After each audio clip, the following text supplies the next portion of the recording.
Assalamualaikum warahmatullahi wabarakatuh. Waalaikumsalam warahmatullahi wabarakatuh. Alhamdulillahilladzi allafa baina qulubina fa asbahna bi ni'matihi ikhwana. Asyhadu an la ilaha illallah wahdahu la syarikalah wa asyhadu anna Muhammadan abduhu wa rasuluh la nabiyya ba'dah. Yang kita hormati bersama Ustadz Deden Maskur yang sudah memberikan kesempatan kepada kita semuanya untuk menggali ilmu agama. Begitu juga Kak Dinda, adik-adik semuanya yang hadir hari ini, mungkin ada Bapak dan Ibu yang sudah join dalam pengajian hari ini. Mudah-mudahan semua yang join dalam pengajian hari ini, Allah berikan kesehatan, Allah berikan umur yang panjang, keistiqomahan, kemudian keberkahan hidup, dan mudah-mudahan Allah menjaga kita sampai akhir usia kita, insya Allah. Amin, ya Rabbal Alamin. Tak lupa selawat dan salam kita sampaikan kepada kekasih kita Rasulullah Shallallahu Alaihi Wasallam, di mana beliau bersabda, ittaqillaha haitsu ma kunta. Bertakwalah kepada Allah di mana saja kamu berada. Pesan Rasulullah Shallallahu Alaihi Wasallam ketika meminta umatnya, meminta kita semua untuk bertakwa kepada Allah Subhanahu Wa Taala di mana saja, bersama siapa saja, kapan saja. Artinya betapa takwa itu harus kita bawa kemana-mana. Takwa hahuna, takwa ini ada di sini. Maka sambil menunjuk kepada dadanya, beliau mengingatkan kepada kita untuk bertakwa kepada Allah Subhanahu Wa Taala, karena takwa itulah yang insya Allah mampu menyelamatkan kita dari api neraka, terutama di era fitnah seperti sekarang ini. Mudah-mudahan teman-teman, adik-adik di Rumah Quran Khadijah, semoga Allah lindungi, Allah jaga, Allah istiqomahkan, dan kita dimampukan untuk menjalankan semua perintah Allah Subhanahu Wa Taala. Amin ya Rabbal Alamin. Berbicara terkait dengan menjadi muslimah terbaik di era fitnah. Tadi mungkin Kak Dinda sudah memberikan prolognya betapa menjadi perempuan itu fitnahnya luar biasa. Walaupun sekarang menjaga laki-laki ataupun menjaga perempuan nyaris sama gitu ya. Di mana media sosial itu menghantam kita dari segala juru, dari semua lini. Bahkan LGBT itu sudah disosialisasikan begitu masif gitu ya, sehingga kita khawatir kalau teman-teman kita semuanya, adik-adik ya, adik-adik yang sudah luar biasa istiqomah dalam menghafal Quran, dekat dengan Al-Quran, khawatir gitu ya, khawatir sekali dengan gempuran yang luar biasa kita tak mampu. Apalagi Rasulullah Shallallahu Alaihi Wasallam sudah menyampaikan kepada kita, Ja'al Islamu ghariban wa sayaudu kama bada ghariban fatubalil ghuraba. Jadi agama Islam itu datangnya asing, aneh gitu ya. Di mata pengikut, di mata orang kafir Quraisy pada masa itu, Islam itu aneh gitu, asing banget gitu ya. Dan akan kembali menjadi asing gitu. Jadi kalau ada yang masih mau menutup aurat tuh aneh, asing. Mau istiqomah dalam sholat dan ibadah-ibadah yang lain tuh mereka merasa asing. Maka Rasulullah membukanya apa, menutupnya dengan apa? Fatu balil ghuraba, maka berbahagialah untuk orang-orang yang merasa terasing, merasa aneh gitu ya. Kenapa? Karena berarti dia dalam lindungan Allah Subhanahu Wa Taala, tidak terpengaruh dengan kondisi zaman yang mulai mengerikan gitu ya.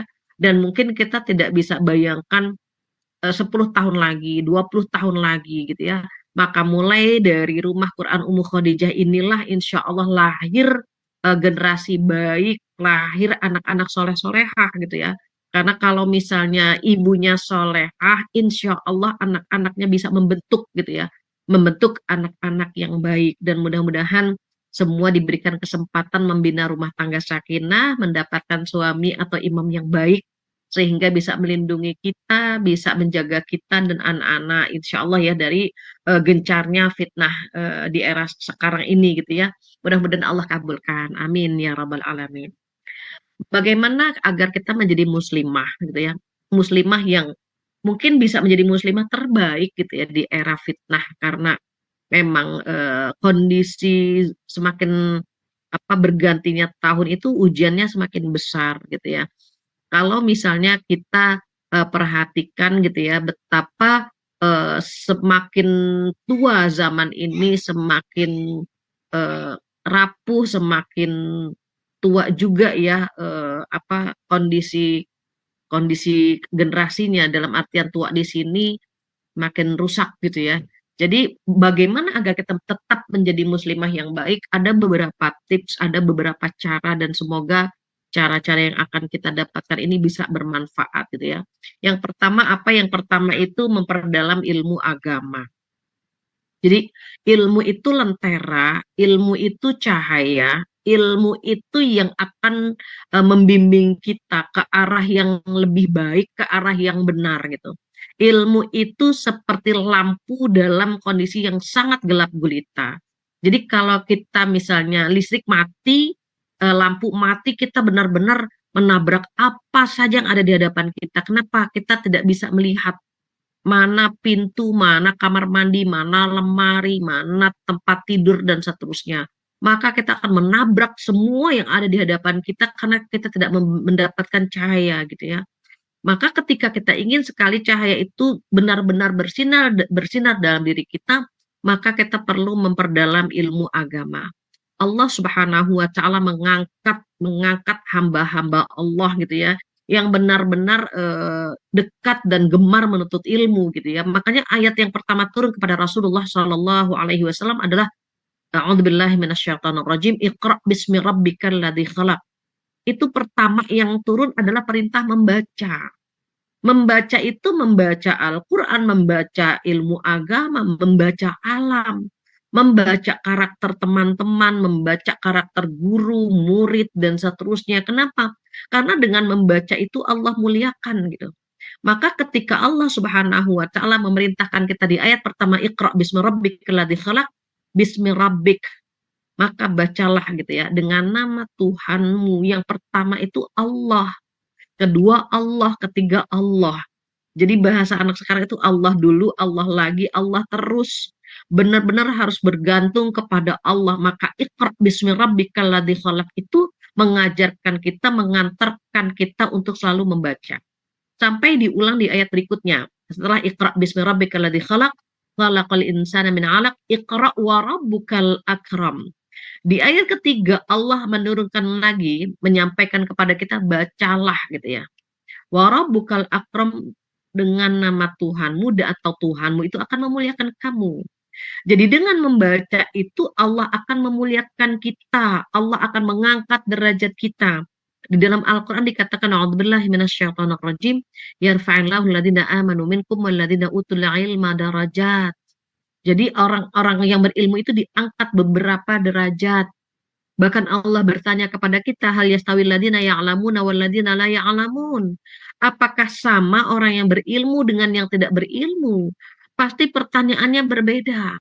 Kenapa? Karena orang yang berilmu itu mampu memuliakan Allah, mampu mengagungkan Allah, mampu menjalankan perintah Allah. Maka Iqra wa rabbukal akram.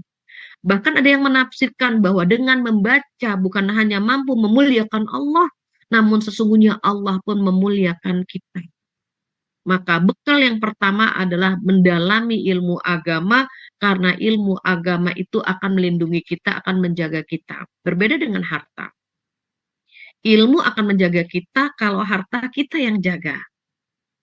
Ini kita tabungan mau di mana nih gitu, mau didepositokan di mana, aset kita mau dibawa kemana. Itu kalau ada harta, itu kita yang jagain harta. Emas mau disimpan di mana, brankas atau di bank dan seterusnya gitu ya. Jadi kalau kita punya harta, kita yang jagain harta. Berbeda dengan ilmu. Kalau kita memiliki ilmu, maka ilmu yang akan menjaga kita. Itu nggak boleh, itu nggak baik gitu ya, itu nggak layak, punya rasa malulah sebagaimana malunya Rasulullah Shallallahu Alaihi Wasallam.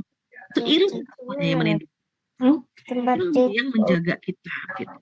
Maka luar biasa ya. Ada yang bocor ya Mbak Kadinda? Alhamdulillah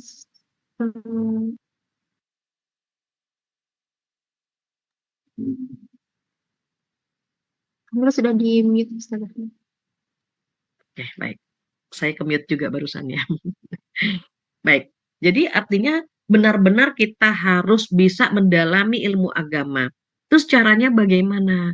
Seperti malam ini. malam ini kita mengadakan kajian. Ini Masya Allah ya, Rumah Quran Ummu Khadijah ini memfasilitasi orang-orang untuk menuntut ilmu.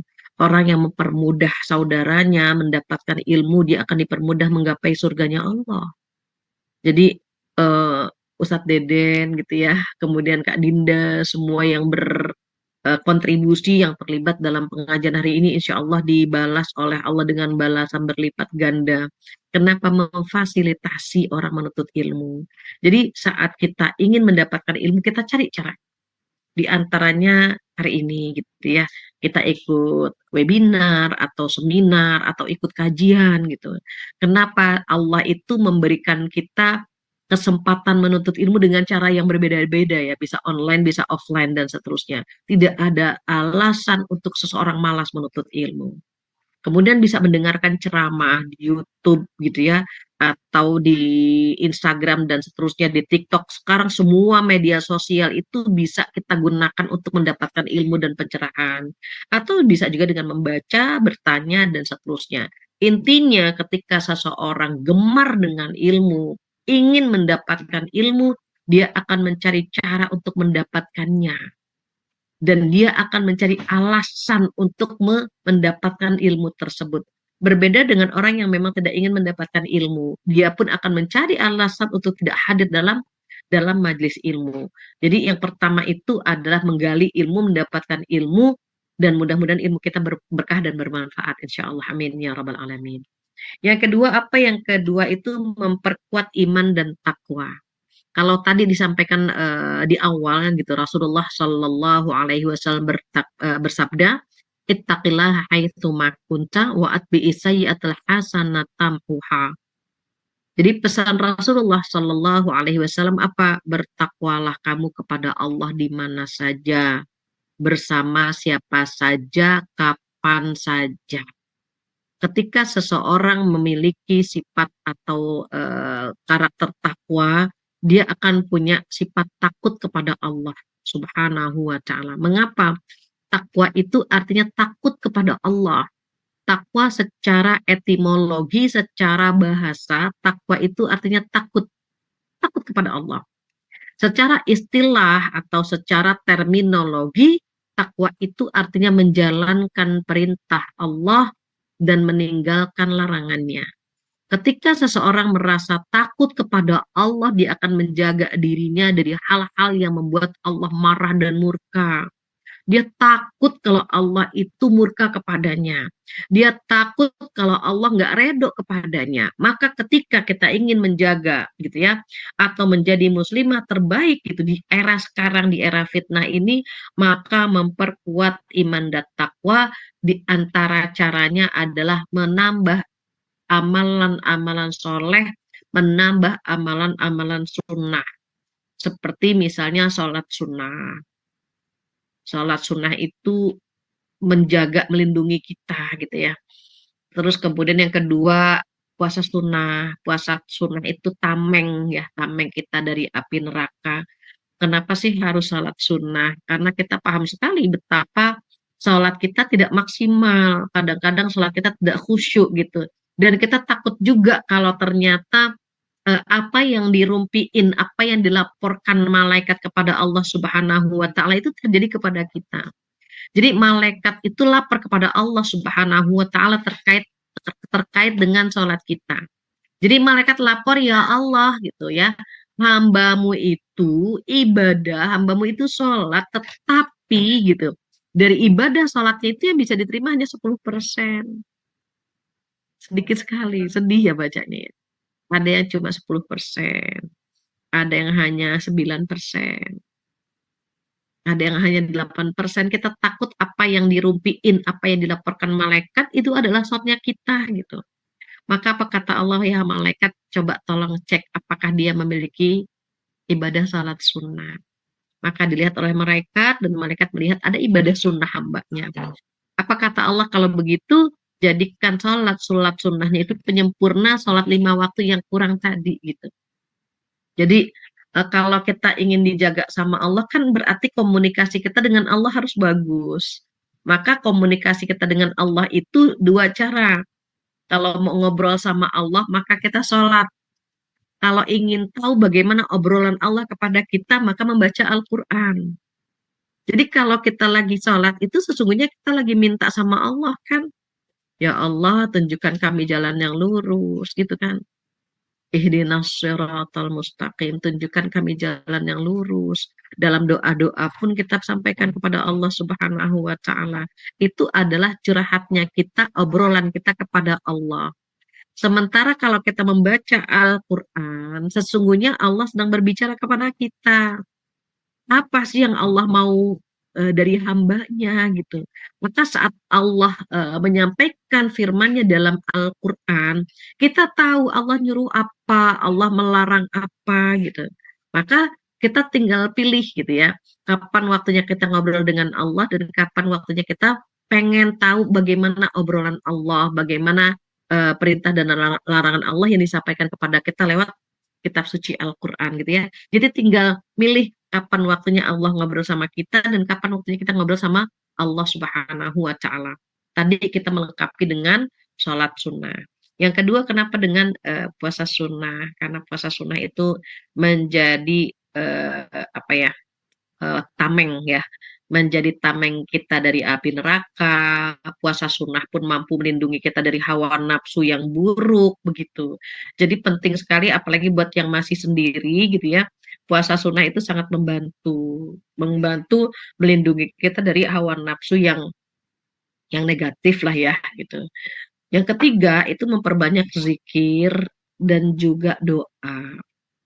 Ngeri ya kalau misalnya kita hidup di akhir zaman, tidak minta perlindungan dari Allah, tidak membaca zikir-zikir yang bisa melindungi kita gitu. Itu ngeri. Jadi kita dibiasakan kalau keluar dari rumah itu doa kita udah kita panjatkan itu.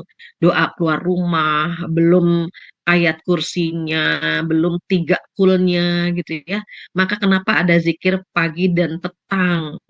Karena zikir pagi dan petang itu benar-benar menjaga kita dari bisikan setan. Jadi kalau misalnya kita membacanya di pagi hari, Allah akan menjaga kita sampai malam. Kalau kita bacanya sore atau malam hari, Allah akan melindungi kita sampai pagi hari. Jadi kita butuh perlindungan Allah Subhanahu wa Ta'ala. Kalau di akhir zaman itu kan banyak yang memiliki bodyguard, banyak yang memiliki ajudan gitu ya. Maka yang melindungi kita, bodyguard kita adalah ayat-ayat Allah. Yang melindungi kita adalah zikir-zikir pagi dan petang yang kita baca. Jadi adik-adik ya, anak-anakku sekalian, jika keluar rumah jangan lupa itu qomat kamitnya. Jadi doanya, ayat kursinya, salawatnya, tiga kulnya gitu. Kalau kita keluar tanpa ada yang kita baca gitu ya, entah bagaimana kita tuh nggak confident gitu, nggak pede kita keluar gitu. Kenapa? Karena kita butuh bimbingan Allah Subhanahu wa Ta'ala. Maka zikir dan doa untuk melindungi kita ketika kita keluar ataupun ketika kita di dalam rumah. Karena di dalam rumah pun kita merasa takut sama Allah kalau ada temannya kan. Kalau kita dalam kondisi sendiri, kadang-kadang kita nggak takut sama Allah, kita menikmati scrollan TikTok, menikmati mungkin tontonan-tontonan yang tidak layak untuk kita nikmati dan seterusnya. Jadi perlu ada apa zikir dan doa ya untuk melindungi kita baik di dalam maupun di luar. Yang ketiga, memelihara dan menjaga akhlak. Nah, untuk seorang muslimah memelihara dan menjaga akhlak ini luar biasa.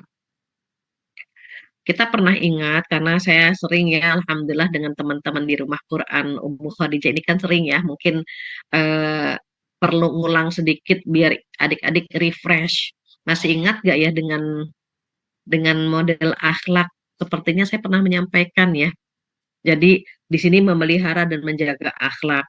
Sebagaimana kita ketahui, akhlak manusia itu ada tiga. Mungkin pernah dicatat tapi lupa. Biasanya kalau kebanyakan ilmu itu ilmunya suka nguap gitu ya. Suka lupa gitu di mana kita nyimpennya gitu ya. Jadi akhlak itu ada tiga level, ada tiga kelas. Paling rendah itu akhlak tercela. Paling rendah itu. ketika dia melukai orang lain, ketika dia tidak menjaga kehormatan, ketika dia sengaja menimbulkan fitnah, ketika dia mengambil hak orang lain, itu tercela itu. Buat adik-adik di rumah Quran Ummu Khadijah, insya Allah nggak ada yang seperti itu.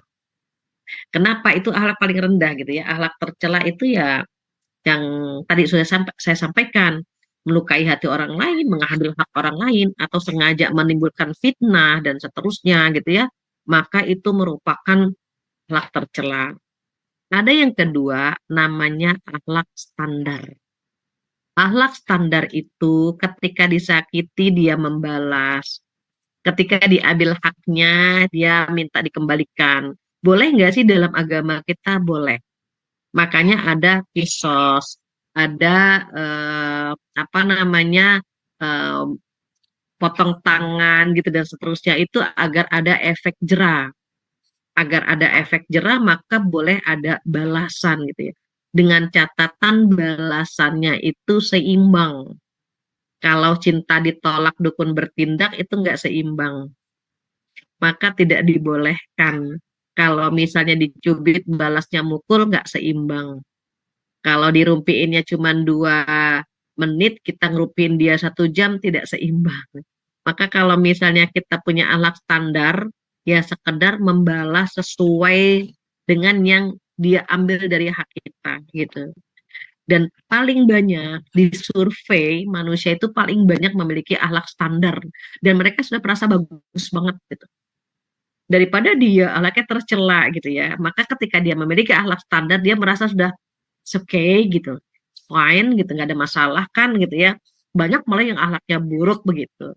Padahal kalau kita ingin mengejar akhlak yang paling tinggi, yaitu akhlak terpuji, kita akan mulia.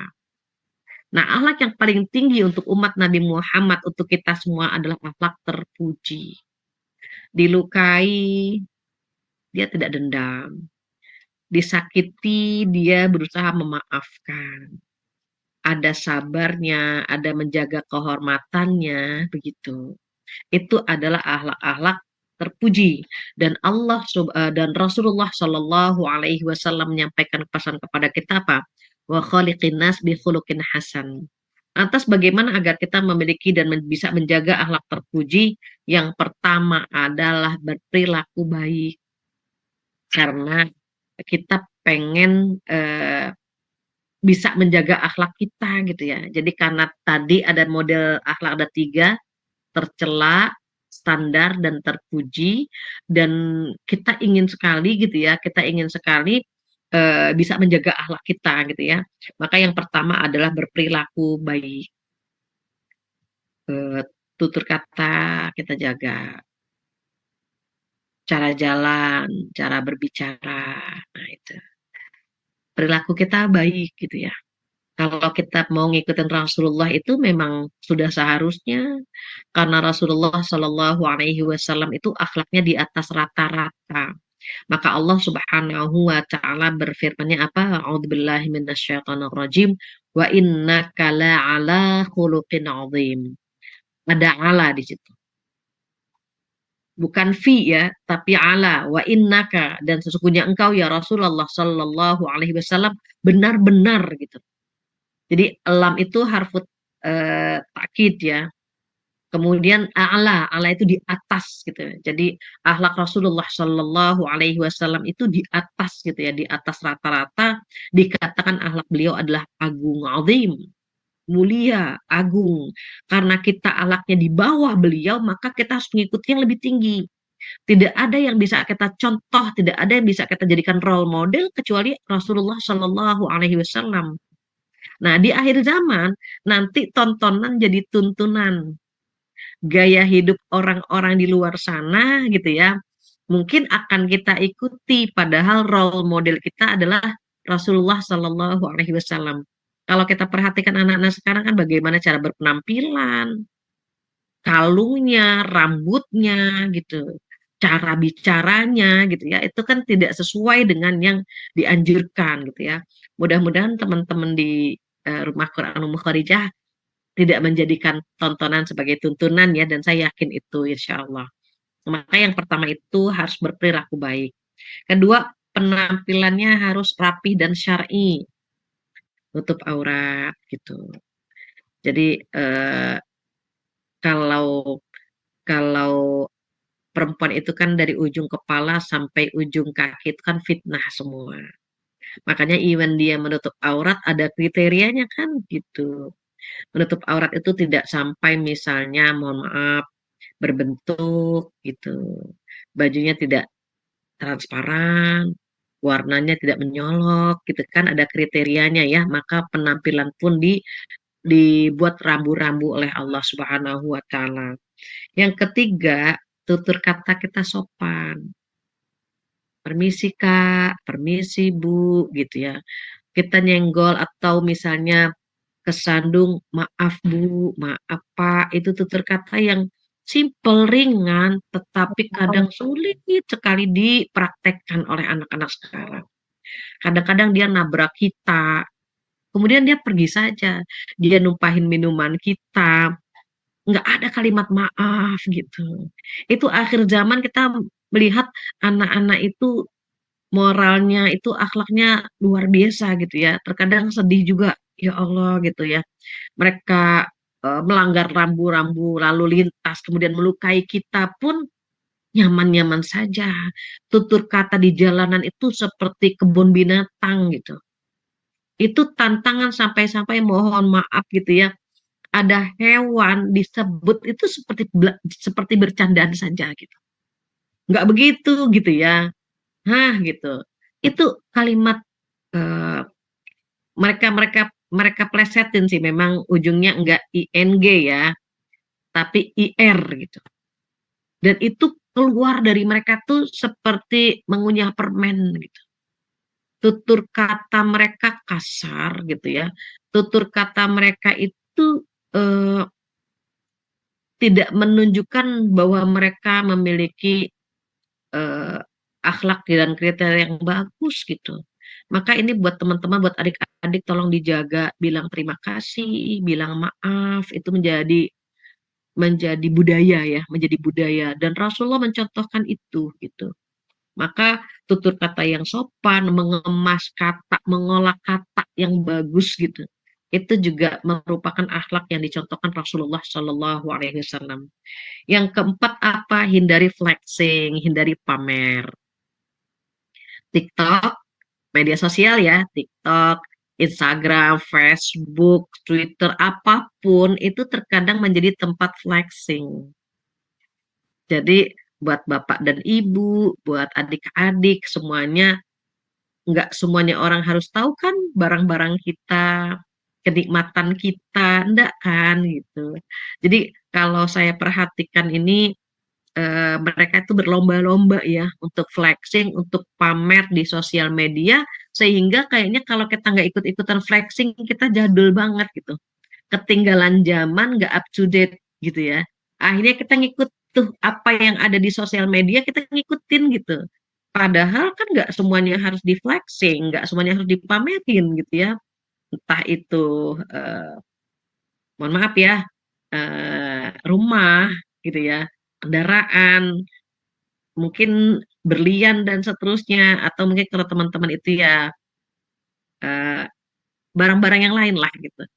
Jadi justru naudzubillah ya pernah kita dengar ya di Bogor ketika dia flexing dengan kondisi rumahnya ternyata malah dirampok ya dan suaminya meninggal gitu. Kenapa? Dia mempamerkan isi rumahnya, kondisi rumahnya sehingga bisa ditebak sama perampok pintunya di mana, tempat tidur di mana, lemari di mana, itu bisa ditebak. Maka hindari flexing. Begitu juga yang selanjutnya tidak tabarruj, tidak menampakkan kecantikan berlebihan, tidak apa ya, mengeksplor ya, eh, misalnya mohon maaf bulu mata palsu atau blush on yang tebal gitu. Itu enggak tabarruj gitu ya. Kemudian yang terakhir tidak terpengaruh dengan apa yang kita lihat. Kenapa? Karena kita ingin menjadi muslimah terbaik gitu. Kalau menjadi yang terbaik itu ya nggak akan sama dengan yang kita lihat gitu. Nggak ikut-ikutan, tidak terpengaruh gitu ya. Kenapa? Karena kita ingin menjaga dan memelihara akhlak kita dengan sebaik-baiknya. Maka poin ketiga untuk menjadi muslimah yang terbaik itu adalah memelihara dan menjaga akhlak gitu ya. Di antaranya tadi berperilaku baik, penampilan syar'i, kemudian tutur kata sopan, hindari flexing atau pamer ya, dan tidak tabarruj serta tidak terpengaruh dengan budaya luar gitu ya. Kemudian yang keempat apa? Nah, ini buat teman-teman nih luar biasa buat yang anak-anak masih muda, ABG ataupun yang Mahmud Abbas ya, mamah muda anak baru satu gitu ya. Ini kalau yang keempat ini memilih lingkungan atau circle yang baik.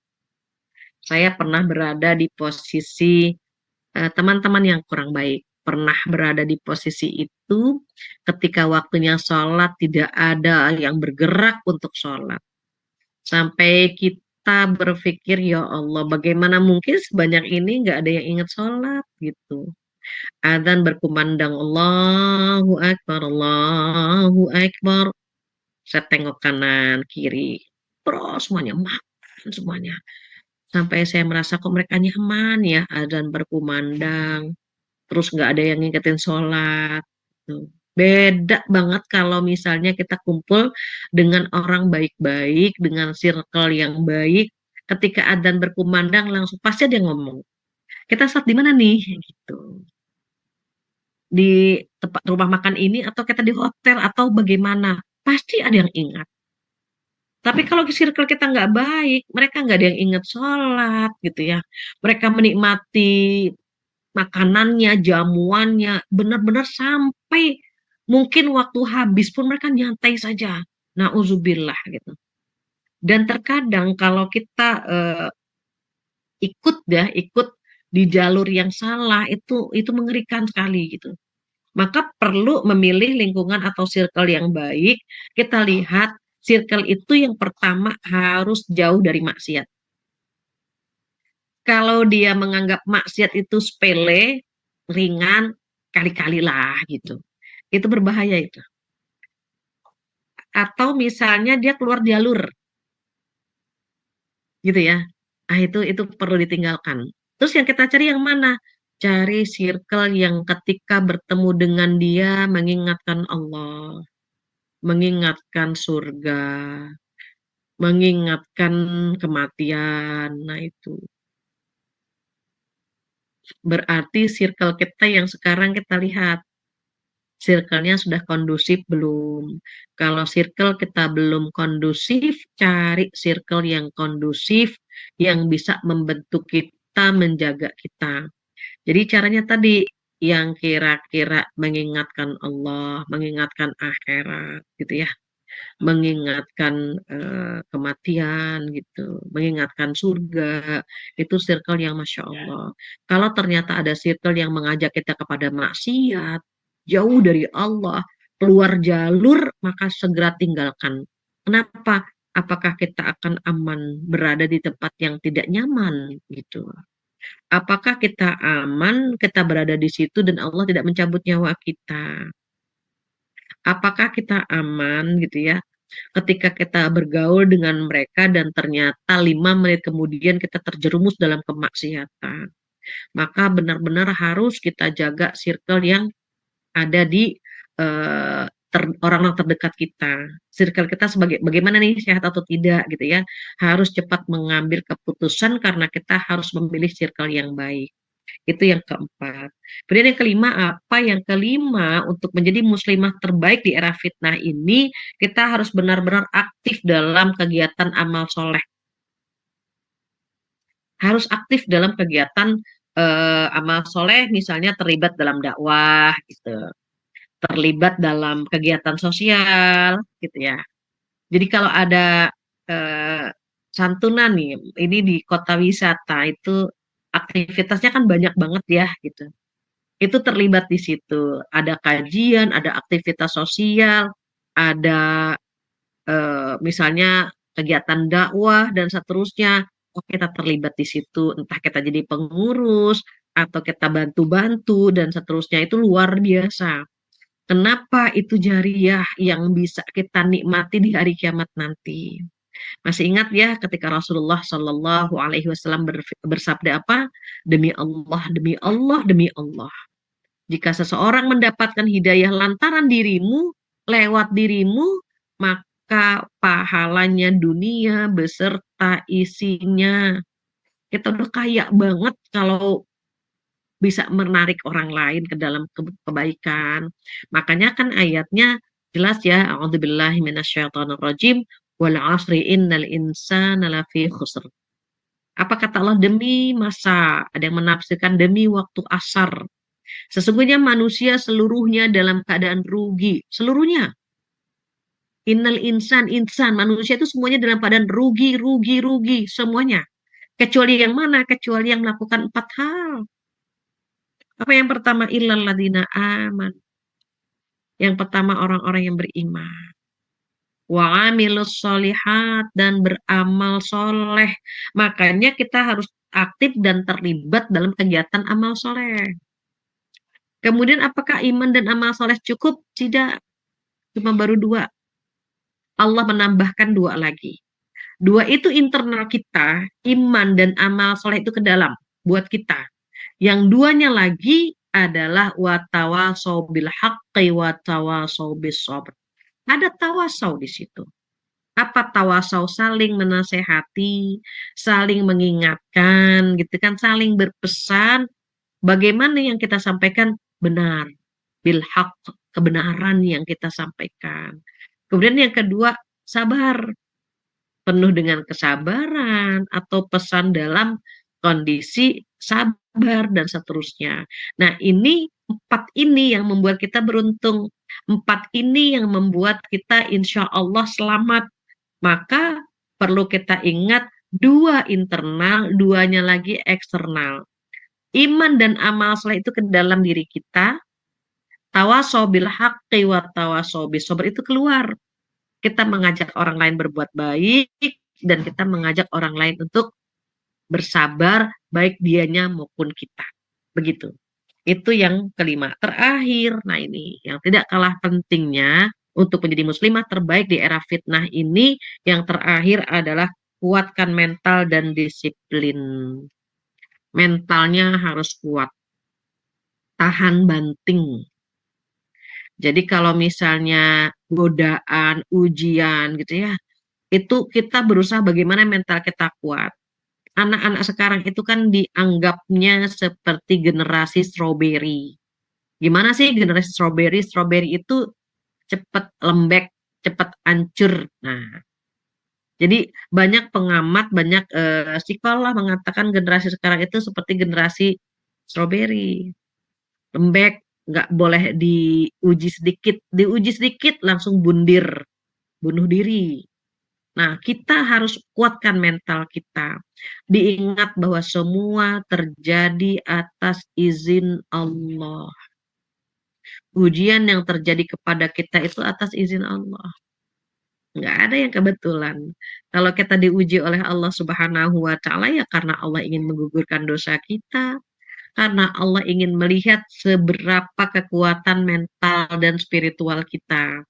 Maka yang terakhir ini tidak kalah pentingnya, maka kuatkan mental dan harus disiplin.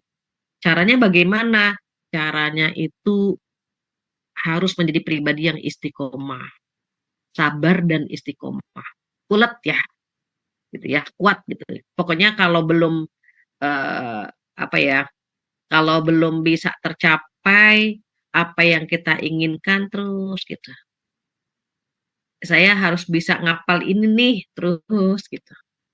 Saya harus menjaga diri saya nih gitu ya. Jadi harus kuat mentalnya gitu ya, menjadi pribadi yang kuat, kemudian terakhir tidak eh, mohon maaf ya, tidak menyalahkan lingkungan.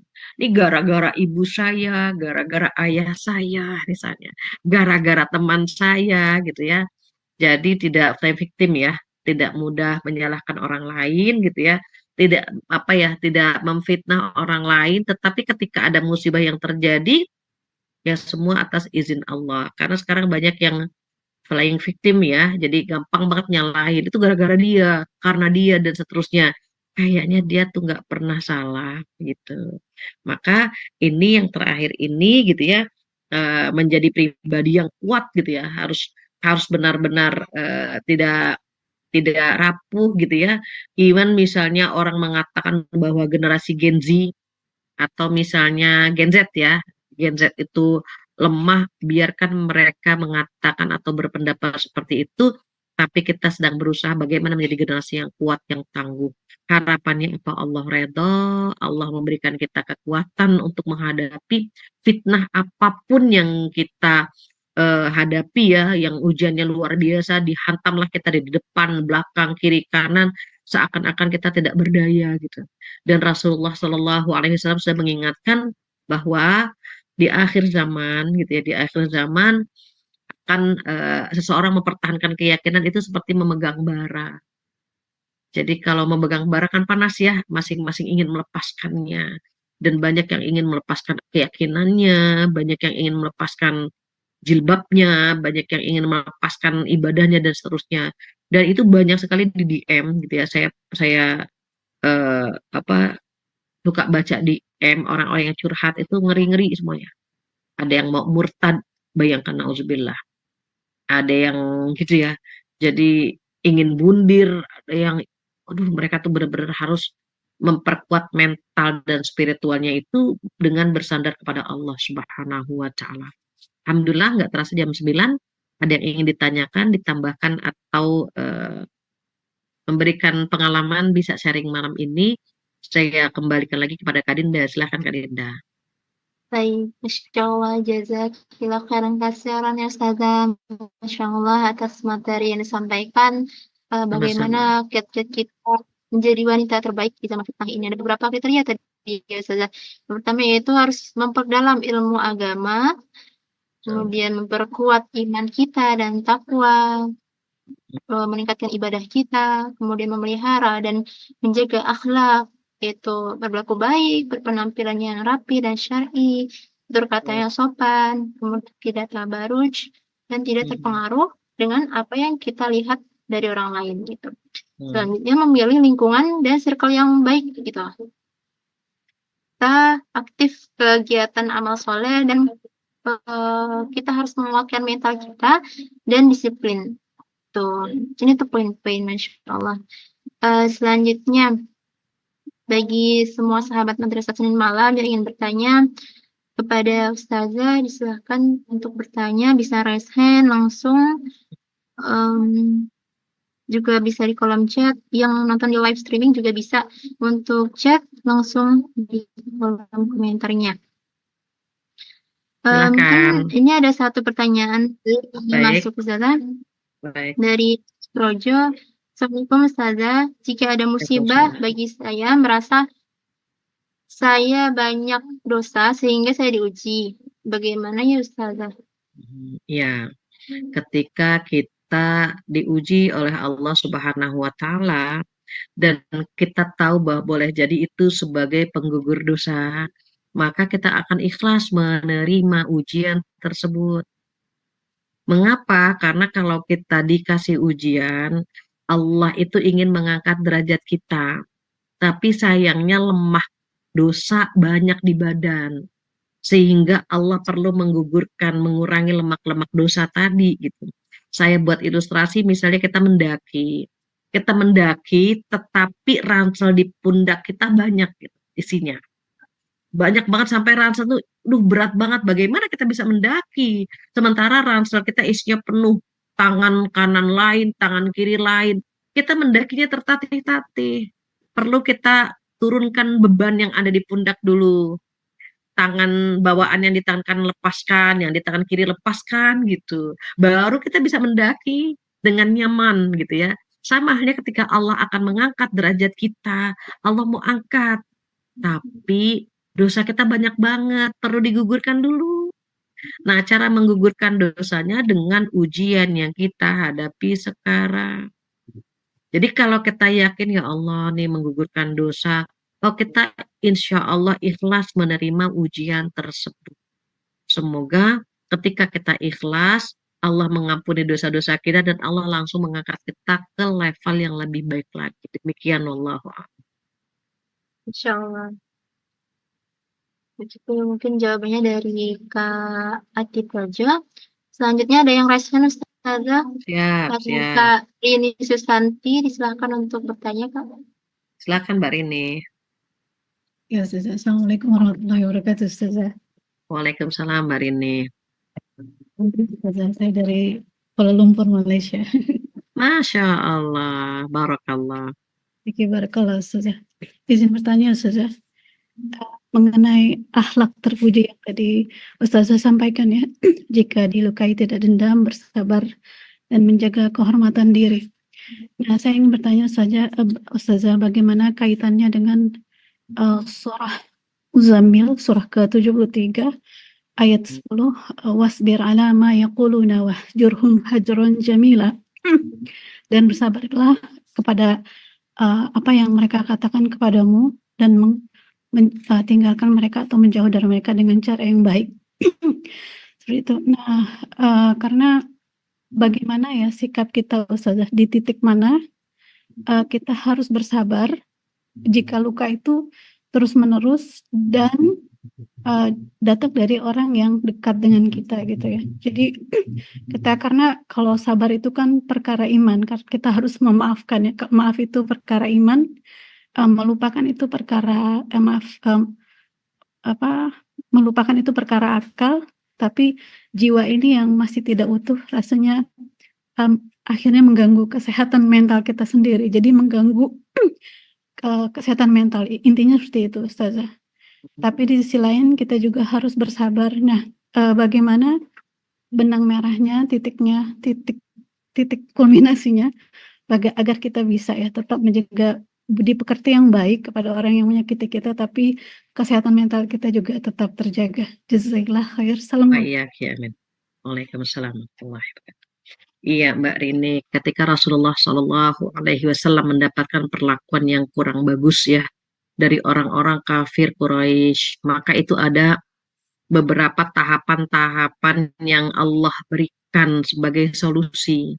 Di antaranya a'udzubillahi minasyaitonirrajim, ya ayyuhal muzammil qumil laila illa qalila. Diminta bangun malam. Jadi saya perlu ngecek ya. Jadi diminta bangun malam. Kenapa? Karena itu menjaga mental kita bangun malam itu. Maka Allah Subhanahu wa taala memberikan alasan kenapa kita harus bangun malam. Disampaikan di dalam ayat itu, a'udzubillahi minasyaitonirrajim, inna nasyiatal laili hiya asyaddu wat'an wa aqwamu qila, itu alasannya.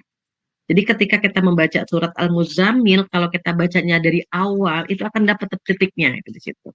Jadi seseorang itu akan kuat mentalnya ketika dia menambah dengan bangun malam, gitu.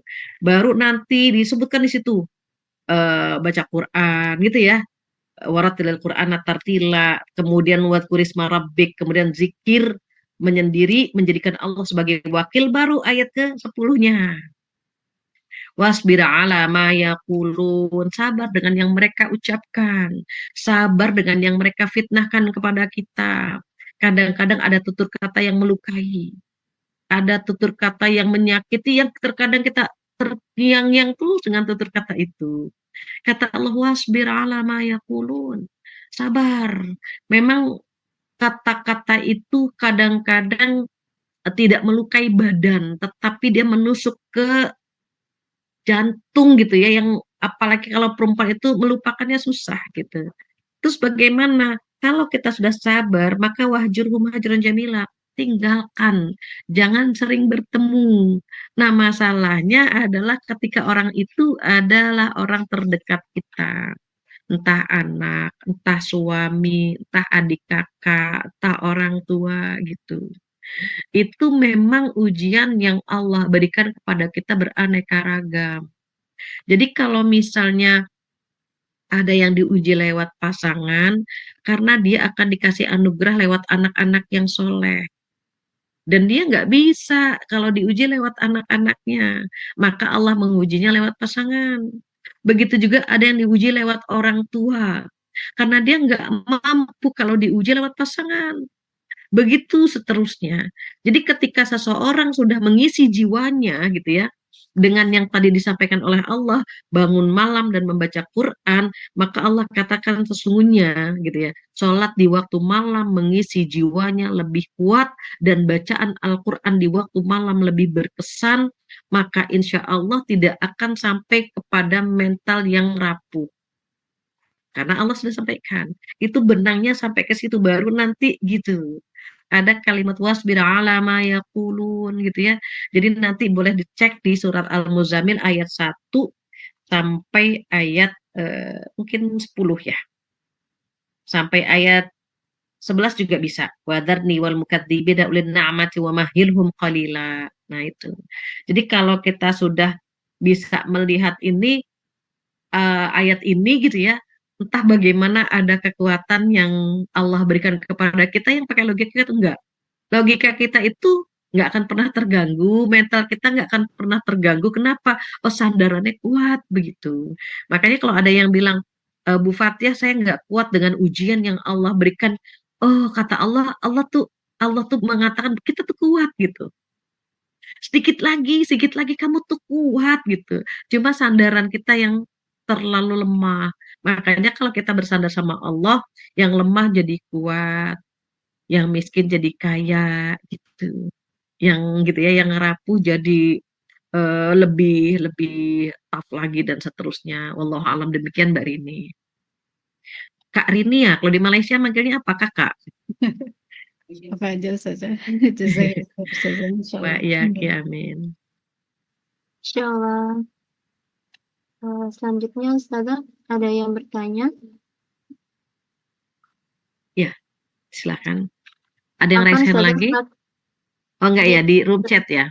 ya, saat masa sekolah dengan sekarang sangat berbeda. Sekarang keimanan semakin menurun yang padahal dulu saya sangat paham dan menjaga dari apa yang telah saya pelajari. Nah, bagaimana cara menumbuhkan kembali rasa ingin belajar agama dan menjaga diri gitu, Ustaz? Iya. Ketika kita memiliki iman yang naik turun, nah itu pengaruh itu. Kalau iman kita naik, keinginan untuk belajar agama juga naik.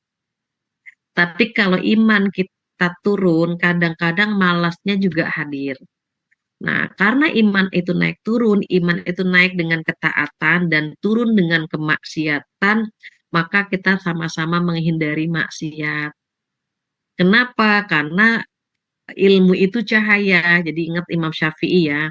Imam Syafi'i itu pernah keluar gitu, kemudian melihat seorang wanita naik kendaraan terus betisnya kesingkap gitu. Imam Syafi'i melihat betis perempuan tadi tanpa sengaja. Kemudian apa? Hafalannya lupa semuanya, hilang semuanya. Akhirnya beliau ngadu kepada guru beliau yang bernama Waki'. Syakautu ila Waki' asu'a hifdzi fa arsyadani ala tarkil ma'asi.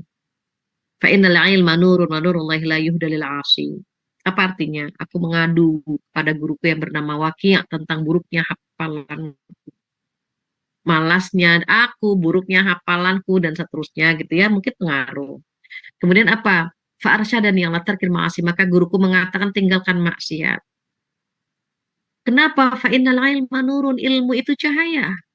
Dan cahaya Allah tidak diberikan kepada orang-orang yang melakukan maksiat. Jadi kalau misalnya kita tiba-tiba kok males, kok gini, kok menurun gitu ya, boleh jadi ada dosa atau maksiat yang kita lakukan. Maka hindari itu. Yang kedua, berkumpul dengan orang-orang yang semangat menuntut ilmu seperti teman-teman di Rumah Quran Ummu Khadijah dan yang hadir dalam pengajian Zoom ini ya, ikuti mereka biar ikut semangat dalam menuntut ilmu. Wallahu alam demikian. Insyaallah. Selanjutnya ada yang izin tanya lagi, Ustazah dari Kak Herniwati Bahri. Bagaimana cara kita bisa menanamkan agar kita memiliki adab dan akhlak yang baik gitu Ustazah, terhadap orang lain dan juga terlebih terhadap guru kita gitu Ustazah. Iya, mungkin ada di apa namanya di awal bagaimana kita biar bisa mendapatkan pencerahan, bisa hormat sama guru gitu ya, bisa sopan sama orang yang lebih tua, maka yang memberikan pencerahan itu adalah ilmu. Jadi dari ilmu itu kita akan mendapatkan pencerahan. Allah nyuruhnya apa sih gitu. Kalau Allah nyuruhnya misalnya hormat kepada orang tua, hormat kepada guru, kita akan ikuti gitu. Tapi kalau kita nggak punya ilmu, tadi kita apa seperti lentera itu mati. Jadi kita bingung gitu ya. Bingung ini harus bagaimana ya gitu. Maka yang bisa mensupport kita, yang bisa membimbing kita itu ilmu. Kemudian yang kedua gitu ya, yang kedua karena kita tidak tahu atau tidak banyak tahu teknisnya atau dalilnya dan seterusnya, kita seperti ini ya, banyak bertanya, banyak membaca. Ilmu itu memang yang paling enak nih face to face, laki seperti ini bertemu. Kalau kita baca kan kita memahaminya sendiri. Kalau kita mendengar pun memahaminya sendiri gitu ya. Berbeda dengan kalau kita bertatap wajah atau langsung gitu ya. Sehingga apa yang ingin kita dapatkan itu langsung kita bisa apa ya, mendapatkan pencerahan langsung begitu. Jadi ilmu, insya Allah ilmu ya yang bisa memberikan dia pengetahuan bagaimana harus berbakti atau harus hormat kepada guru. Paling gampang teknisnya itu yang pertama gitu ya, tidak mengeluarkan kalimat yang kasar pada guru, kepada orang tua. Ada kalimat di dalam ada pesan Allah ya di dalam Al-Qur'an itu surat 17 ayat 23, 24. Nah gitu. Tidak menghardik, tidak membentak gitu ya. Berkata dengan perkataan yang karimah, qaulan karimah, perkataan yang sopan. Kemudian wahfid lahuma janahadzul, rendahkan sayapnya, tawaduklah sama guru. Kita bisa membaca, bisa menulis, itu kan dari guru-guru kita gitu. Jadi diusahakan kita tidak sombong dengan ilmu yang kita punya jika di hadapan guru-guru kita. Demikian wallahu a'lam. Insyaallah. Selanjutnya ada yang bertanya lagi. Saja bagaimana cara menjaga keseimbangan sebagai Menjaga apa, pelajar Neng? dan Menjaga apa tadi, maaf? menjaga keseimbangan Oh, keseimbangan. sebagai pelajar dan aktif dalam kehidupan masyarakat gitu Ustaz. Ya, baik. Bagaimana sih tawazun ya? Tawazun seimbang. Kita nih sebagai student juga, tapi harus aktif di sosial juga gitu. Jadi ketika kita sebagai student yang sedang kuliah atau sedang sekolah, maka maksimalkan tujuannya itu pertama. Bagaimana agar kita punya apa, punya target ya, punya target. Saya ingin misalnya SMU selesai di usia ini, S1 gitu ya, S2 dan seterusnya. Semua itu kita dahulukan belajar atau menuntut ilmunya didahulukan. Namun kan kita nggak selalu dalam bangku kuliah kan gitu. Nggak selamanya kita duduk di bangku kuliah, nggak selamanya kita membaca dan seterusnya. Misalnya weekend, Sabtu, Ahad gitu ya, Sabtu Minggu itu kita kosong, kita kontribusi begitu. Jadi sehingga itu manfaatnya akan kita dapatkan. Orang banyak yang mengenal kita, mendoakan kita, begitu. Jadi kalau misalnya kuliah itu dalam satu pekan itu 3 hari atau 5 hari, maka selebihnya ada aktivitas sosial. Kita bersosialisasi dengan lingkungan kita, beraktivitas dengan apa, punya kontribusi bersama lingkungan di sekitar kita, begitu. Sehingga dunia akhirat kita dapat ilmunya juga ter apa ya, ilmunya pun bermanfaat gitu ya, tersalurkan. Mau bilang tersalurkan kok susah ya. Jadi ilmunya itu tersalurkan, ilmunya bermanfaat gitu. Kita dapat ilmu, terus kita praktekkan dalam kehidupan kita sehari-hari. Karena bersosialisasi itu kan anjuran ya, anjuran dari Rasulullah Shallallahu Alaihi Wasallam gitu. Jadi kalau air itu ada air mineral itu bisa buat minum, bisa buat wudhu. Berarti air tersebut suci dan menyucikan. Kalau air mineral, kalau air teh hanya bisa untuk diminum saja, tetapi tidak bisa untuk wudhu. Maksudnya bagaimana? Manusia itu ada yang soleh saja, ada yang soleh dan menyolehkan. Begitu. Kita ingin menjadi manusia yang soleh dan menyolehkan. Agar banyak jariah yang akan bisa kita dapat ketika panen di hari kiamat nanti. Demikian, Wallahu a'lam. Insya Allah memang harus seimbang antara pelajar juga Betul, masyarakat gitu ya. betul. Selanjutnya dari santri Rumah Keluarga Khadijah gitu Ustazah. Pada saat ini tentang LGBT itu semakin masif gitu Ustazah. Betul, betul. Nah, kayak ini yang kaum LGBT ini berani untuk menyampaikan program-program mereka gitu. Bahkan banyak tontonan berhubung untuk merusak anak-anak kita itu. Nah, Benar, benar. bagaimana cara anak muda agar LGBT itu tidak masif lagi gitu, Ustaz? Iya, sebenarnya LGBT itu dimasifkan dari luar itu sejak 15 tahun yang lalu. Jadi ketika saya saat itu saya sedang mendapatkan amanah ya, kemudian kita itu diundang ke Bandung, jadi narasumber, para ustadzah, tokoh masyarakat, anggota DPR, DPRD itu diundang di satu tempat di Bandung untuk mendengarkan paparan tentang LGBT itu 15 tahun yang lalu. Dan tamunya itu dari Mesir, menyampaikan bagaimana misi terselubungnya mereka. Bagaimana agar undang-undang LGBT ini disahkan di setiap negara. Bayangkan itu 15 tahun yang lalu. Waktu itu ketika saya mendengarkan, ya mohon maaf banget, waktu saya mendengarkan, di benak saya cuma ada gini, apa iya Indonesia akan seperti itu? Kayak nggak percaya gitu. Masa iya sih nikah sama hewan? Masa iya nikah sama kendaraan? Masa iya nikah sama sesama jenis? Karena 15 tahun yang lalu. Jadi nggak ada di benak saya akan sehancur itu gitu. Mereka sayangkan gitu, mereka tayangkan bagaimana, mohon maaf ya, LGBT kan L-nya lesbian, perempuan sama perempuan gitu. LG, gay itu laki dengan laki, guys. Gay, LGB-nya bisex. Bisex itu mohon maaf ya, dia bisa melakukan hubungan intim, bisa nikah dengan apa aja. Bukan dengan siapa saja, dengan apa aja, dengan apa saja. Contoh ya, mohon maaf sekali. Contoh misalnya mereka itu melihat kulit manusia terlalu lembut. Mereka tidak bisa orgasme dengan kulit yang lembut. Jadi mereka melakukan hubungan intim dengan buaya, dengan ular. Itu LGBT itu kan sakit jiwa gitu. Sakit jiwa mereka itu. Jadi ketika eh, LGBT ini disosialisasikan gitu dan mereka ingin banget tahun ini di Indonesia gitu. Itu 15 tahun yang lalu itu sudah disampaikan ya.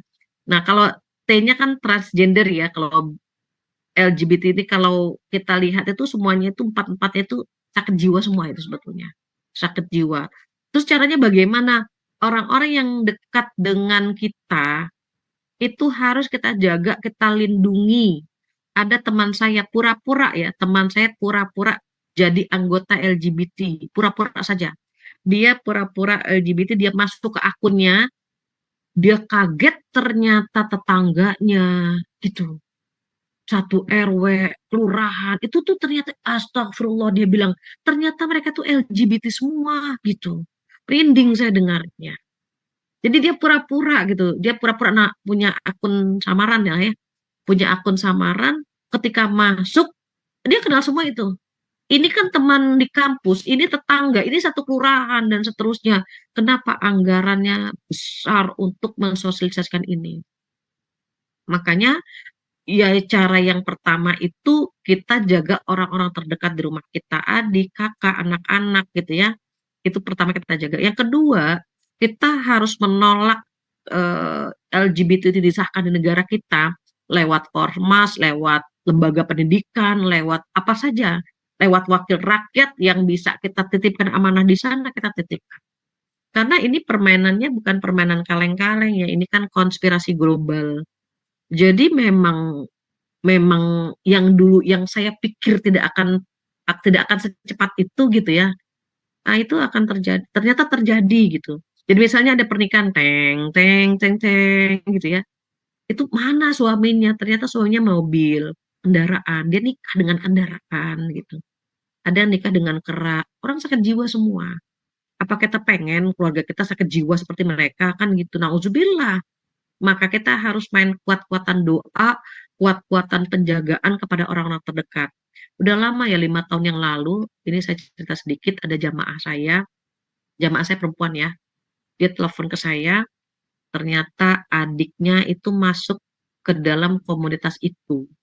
Tapi liciknya mereka itu adiknya yang laki-laki dikasih kerjaan, ini ilmu ya, mohon maaf kalau saya agak agak vulgar.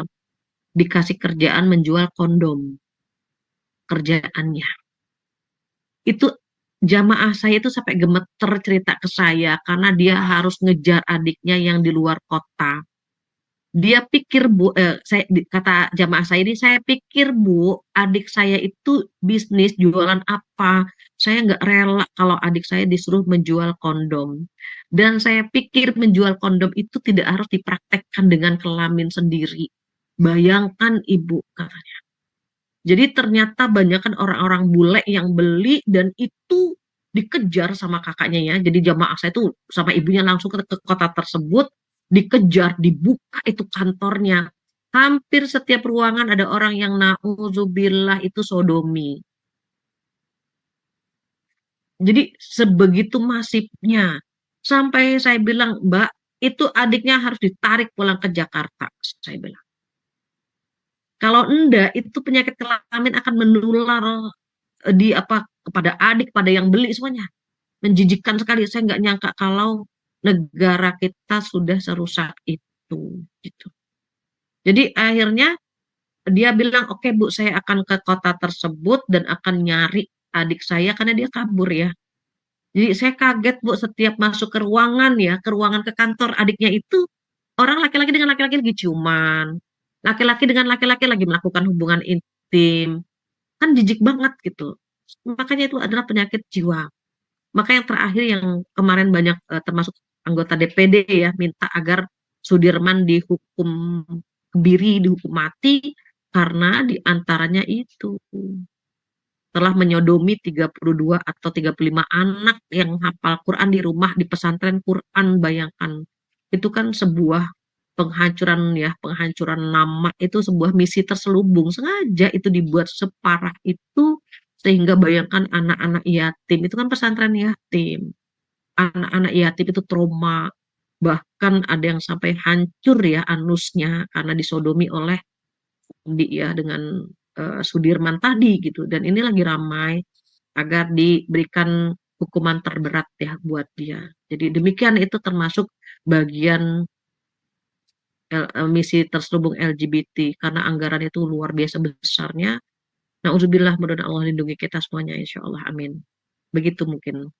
Mohon maaf ya, saya harus menceritakan sedetail ini karena memang saya mendapatkan informasi ini 15 tahun yang lalu. Dan awalnya saya nggak percaya gitu. Sampai akhirnya banyak sekali yang curhat, banyak sekali yang DM, ternyata keluarga terdekatnya menjadi korban. Maka saya harus menceritakan ini. Demikian ya, mohon maaf. Wallahu a'lam. Semoga kita tidak masuk ya Ustaz. Betul, Semua. mudah-mudahan. Nauzubillah ya, nauzubillah. Baik Ustazah, ada 3 pertanyaan lagi Ustazah. Oh, boleh dikebut aja ya semuanya ya, Iya. tiga-tiganya. Baik, yang pertama dari Kak Lin, bagaimana bisa istiqomah dalam sabar Ustazah? Istiqomah dalam? Dalam sabar Ustazah. Oh, sabar. Kemudian yang kedua, Yang kedua, bagaimana jika ujian dari pasangan dan anak itu sudah ridho, ikhlas semuanya, dan setiap sholat, tahajud dengan doa-doa, tapi kok belum ada solusi? Apakah Allah tidak tahu atau belum kabulkan, atau ada yang salah dalam sholat atau dalam doanya gitu deh. Jadi bagaimana cara berdoa yang benar agar diijabah oleh Allah SWT gitu sih. Kemudian yang ketiga dari Kak Aisyah di live chat YouTube, tanya Ustazah, bagaimana caranya agar ilmu yang banyak kita pelajari itu dapat selalu kita ingat agar bisa diamalkan. Kemudian yang keempat. Lanjutan dari Kak Aisyah. Oke. Allah memberikan ujian kepada seorang sesuai dengan kemampuannya. Lantas bagaimana dengan orang yang diberikan ujian itu ternyata malah stres atau malah bunuh diri, Ustazah? Baik. Mudah-mudahan dengan waktu 5 menit ya, bisa saya jawab 3 pertanyaan ini. Yang pertama adalah bagaimana istiqomah dalam sabar. Pertama, doa. Diingat ya, saya selalu memberikan singkatan duit, D-nya doa, U-nya usaha, I-nya ikhlas, T-nya tawakal. Nah, duit. Berarti bagaimana biar sabar dan istiqomah dalam kesabaran? Doa Allahumma afrigh alaina sabra wasabit aqdamana wansurna alal qaumil kafirin. Atau dengan bahasa Indonesia saja, ya Allah berikan aku kesabaran ya Allah. Terus doa. Ya kedua, usaha. Usahanya bagaimana sih? Bergaul dengan orang-orang yang sabar. Jangan dengan orang-orang yang darah tinggi, yang sumbunya pendek. Nah, jangan bergaul sama orang-orang yang kesabarannya setipis tisu dibelah dua. Aduh, tipis banget. Tisu udah tipis dibelah dua lagi. Nah, jangan gitu ya. Kenapa? Orang-orang yang kesabarannya setipis tisu dibelah dua itu mempengaruhi karakter kita. Bergaulah dengan orang-orang yang kesabarannya itu nggak terbatas. Kan doa sudah, usaha sudah. Coba kita sama-sama belajar ikhlas ya. Orang ikhlas itu akan bisa menerima apapun yang terjadi kepada dia.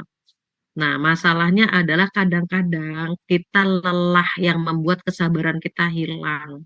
Perempuan itu kan hobinya cuma ngemil, ngemol, ngomel. Nah, dia kalau iseng ngemil gitu kan. Itu bahagia banget dia kalau ngemil, nongkrong di kafe atau jajan gitu ya. Atau ngemol, cuci mata yuk gitu, jalan-jalan ngeliat bazar. Udah seneng banget ngeliat bazar dia. Kalau capek dia ngomel. Nah, itu yang membuat kesabaran kita teruji di situ. Jadi kalau dia udah capek, itu sumbunya itu pendek. Jadi gimana? Lagi belajar ikhlas gitu. Nanti tawakal dengan hasilnya. Pokoknya dibawa aja duit, doa, usaha, ikhlas, kemudian tawakal dengan Allah. Karena kita kenapa sih ada nggak sabarnya? Pengen semuanya kita raih gitu. Pengen mimpi kita itu terwujud gitu secara instan. Makanya kita terburu-buru, tergesa-gesa. Sebetulnya kan semuanya dari setan, terburu-buru dan tergesa-gesa kan dari setan. Semuanya pengen selesai, semua pengen tercapai. Nah, itu yang kadang-kadang membuat kita nggak bisa sabar, begitu ya. Kemudian bagaimana ujian dari anak dan pasangan? Jadi, kalau Allah menguji lewat orang-orang terdekat, boleh jadi dia termasuk orang hebat. Orang hebat itu umumnya diuji lewat orang-orang terdekat. Bukan karena doanya tidak dikabulkan. Apa Allah nggak dengar? Allah maha mendengar. Allah maha mendengar. Allah maha mengetahui. Yang di hati saja Allah tahu, apalagi yang terucap. Allah maha tahu. Karena Allah maha tahu, maka Allah tahu ujian yang cocok buat kita apa. Ujian itu nggak pernah tertukar sebagaimana rezeki nggak pernah tertukar. Kalau misalnya Nabi Adam diuji lewat anaknya, kemudian Nabi Nuh lewat anaknya, lewat istrinya, Nabi Lut gitu ya. Apa karena mereka doanya nggak dikabulkan? Bukan, bukan itu. Bukan karena doanya tidak dikabulkan, bukan karena doanya tidak didengar. Allah itu bersama prasangka kita. Kalau prasangka kita baik kepada Allah, Allah akan baik kepada kita. Kalau kita berprasangka buruk kepada Allah, na'udzubillah yang buruk itu terjadi kepada kita. Terus bagaimana prasangka baiknya? Prasangka baiknya, ya Allah, Engkau memilih aku mendapat ujian seberat ini karena aku mampu, ya Allah. Engkau tahu aku lebih cocok diuji di pintu ini ketimbang diuji di pintu-pintu yang lain. Ya Allah, setelah ini aku yakin bonusmu akan hadir. Jadi husnuzon sama Allah, bonusnya apa ya gitu. Kadang-kadang kita merasa ya Allah ini kuat nggak ya, kuat nggak ya gitu. Itu ujian itu sesungguhnya tadi sudah saya bahas. Pertama menggugurkan dosa, kedua mengangkat derajat kita. Kalau ketika diangkat derajatnya kita nggak mampu, maka diturunkan ke level sebelumnya. Balik lagi, sayang kan? Padahal Allah mau mengangkat derajat kita, tapi karena kita ngeluh, kita nggak bersyukur gitu ya, kita merasa nggak kuat. Apa kata Allah? Oh, berarti dia belum cocok di level ini, maka akan diturunkan ke level sebelumnya. Begitu. Kemudian bagaimana dengan ilmu agar ingat terus? Ilmu itu banyak yang hilang karena terkadang tidak kita baca, tidak kita amalkan. Ilmu itu tadi ya, lupa, hilang karena ada dosa yang kita lakukan. Yang saya sudah sampaikan tadi kisah Imam Syafi'i. Imam Syafi'i melihat betis yang nggak sengaja aja hilang hafalannya. Beberapa lembar, padahal nggak sengaja. Sekarang kita sengaja scroll TikTok, scroll Instagram. Makanya lupalah ilmu kita. Imam Syafi'i yang tidak sengaja saja melihat betis seorang wanita, hilang hafalannya. Apalagi kita sengaja. Dan tanpa kita sadari kita memaksakan mata kita untuk melihat maksiat. Kita paksa mata kita itu untuk melihat maksiat. Kita paksa mata kita, telinga kita untuk mendengarkan hal-hal yang sesungguhnya tidak boleh kita dengar. Tidak boleh kita lihat. Tapi kita menikmatinya, boleh jadi itu yang membuat ilmu kita hilang, begitu ya. Terus bagaimana kalau ujian itu, kan Allah Maha tahu kok ada yang bundir. Nah, orang yang bundir, yang bunuh diri, sebetulnya dia kuat. Tapi sayangnya dia nggak bersandar kepada yang maha kuat. Begitu. Allah sudah ngasih solusi. Ngasih tahu sama kita begini, kata Allah. A'udzubillahi minasyaitonirrajim.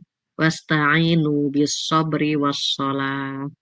Minta tolong dengan sabar dan sholat. Sabar, kata Allah. Terus malamnya sholat. Nah, tadi agak nyambung dengan pertanyaan siapa ya? Mbak Rini sama Bu Ati sama siapa lagi ya? Ada beberapa pertanyaan terkait dengan ujian. Coba nanti cek di surat Al-Muzammil. Ayat 1 sampai ayat 10 atau 11. Jadi ketika misalnya saya lagi duduk ya, saya lagi duduk, tiba-tiba gempa. Terus gempa, saya jatuh karena saya nggak pegangan. Gitu. Berbeda dengan ketika misalnya kita siap, ada info, sedikit sebentar lagi ada gempa. Saya langsung kan cari tempat yang aman gitu. Kemudian saya berlindung di tempat itu gitu ya. Ketika gempa, saya terhindar walaupun goyang tapi pegangan kita kuat gitu. Itu ada informasi dari BMKG. Ujian Allah tidak ada informasinya. Ujian Allah itu datangnya mendadak. Sehingga kita tidak mempersiapkannya. Dan kita bilang, aduh ini kuat gak ya, bisa gak ya? Justru itu kita sedang belajar. Belajar bagaimana agar kita bisa menikmati setiap ujian yang datang kepada kita. Bahasa gampangnya gini. Bahasa gampangnya ya. Allah itu melihat perjalanan kita menuju ke akhirat. Gitu ya. Perjalanan kita menuju akhirat. Di dalam perjalanan ada yang nyolek. Di punggung kanan dicolek kita nengok. Punggung kiri kita nengok. Sehingga perjalanan kita nggak mulus ke sana. Dan kadang-kadang ketika kita diuji kita tidak merasa butuh bantuan Allah. Kita mengandalkan logika saja. Kan sabar ada batasnya. Kan di pikiran saya gitu, kan nggak semua pakai logika. Kan nggak semuanya harus dihitung-hitung pakai akal. Allah itu maha segala-galanya. Bersandarlah sama Allah, makanya ada perintah minta tolonglah dengan sabar dan sholat. Sholat tanpa sabar tidak cukup dan sabar tanpa sholat pun tidak sempurna. Dua-duanya harus kita lakukan. Makanya di surat Al-Muzammil ayat 1 sampai ayat 11 itu dilakukan tuh semuanya. Karena di situ ada sholat, ada baca Quran, ada zikir gitu kan. Ada sabar, ada serahkan kepada Allah, darni. Serahkan kepadaku, kata Allah. Jadi jangan sampai kita merasa bahwa kayaknya nggak cocok nih ujiannya buat kita atau ujiannya buat dia. Nggak cocok. Allah tahu cuma sandaran kita yang kurang kuat. Demikian Kak Dinda, ibu-ibu soleha yang hadir hari ini.